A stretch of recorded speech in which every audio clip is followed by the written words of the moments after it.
We encounter different kinds of disagreements in our workplace or our relationships. And disagreements is part of our lives no matter how hard we try. So it is very important that we understand what are the 3 kinds of disagreements and figure out how we can address those.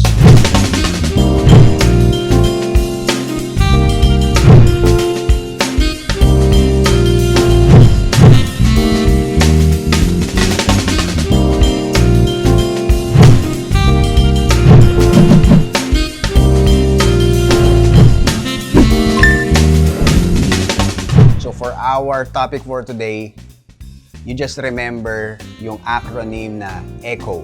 E-C-O.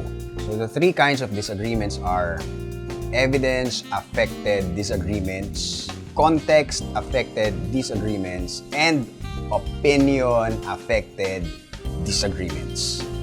Evidence-affected from the word itself is a disagreement that is caused by lack of evidence. Not seeing the whole picture. So, ito yung what we call na insufficient data cost ng mga disagreements. And because of that vital missing information na crucial dun sa story, yun ang naging reason for the conflict. One example of this is your usual basketball game.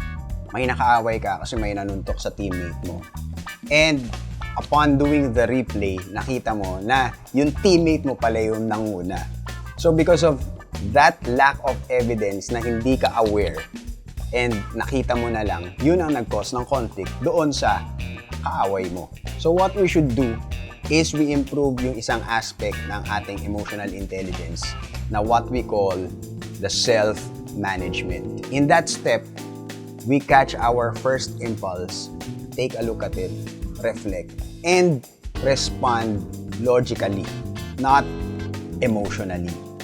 We are going to discuss yung self-management na yan in other topics. So the logical response is to hold that emotion until we get the macro view of the situation. Because in our experience, we know na pag nagre-react tayo kaagad, things don't go well for us. So the second kind of disagreement is what we call the context-affected disagreement. This is when you saw the whole picture, but despite of seeing the whole picture, there's still an urge for you to really have a disagreement with someone. So it is due naman to the lack of context. Pwedeng nakita mo na nga yung mga buong nangyari, buong details, but because you lack the context, there is possibility pa rin for a disagreement. So maybe he reacted differently about a specific scenario because it reminded him of a traumatic experience before. Maybe then he or she seems to be aloft most of the time because experience told him or her na pagka nag-trust ka kagad dun sa mga tao or nag-open up ka kagad is mas mataas ang percentage mo to be rejected or to feel rejected.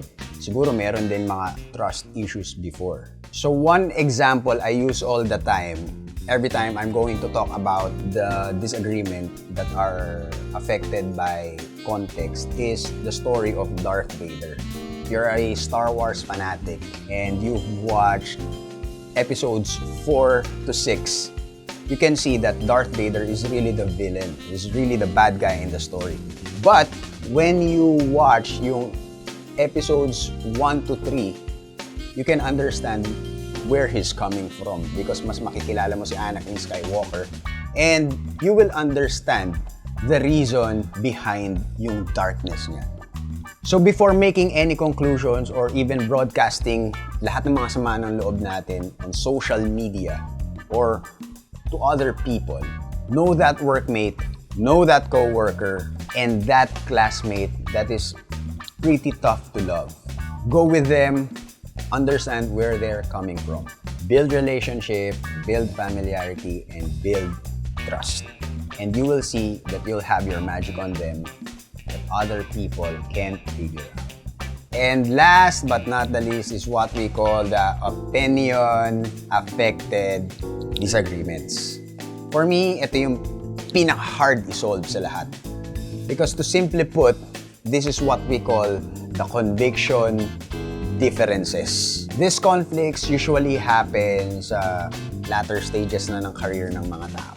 This is not just difference in preferences but of core values and deep-seated beliefs. In Filipino, ito yung mga tinatawag natin yung mga sungay na hindi mo na mababali. Examples of this ay yung two people with different religious beliefs. And sabi ko sa inyo, I know how it feels.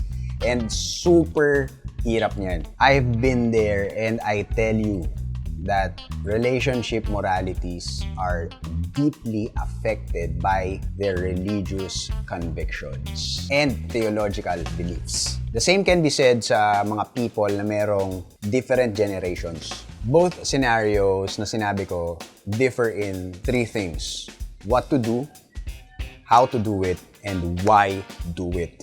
That is why it's really hard and it's really challenging if you have business partners or relationship partners that differ in religious beliefs and even in generation. In application, we should really look for someone with same convictions if we are looking to build long-lasting relationship with them.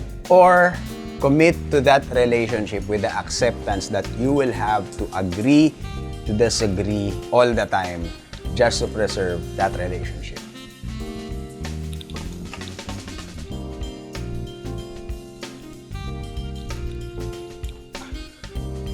So in summary, every time we will have a disagreement, do not react immediately.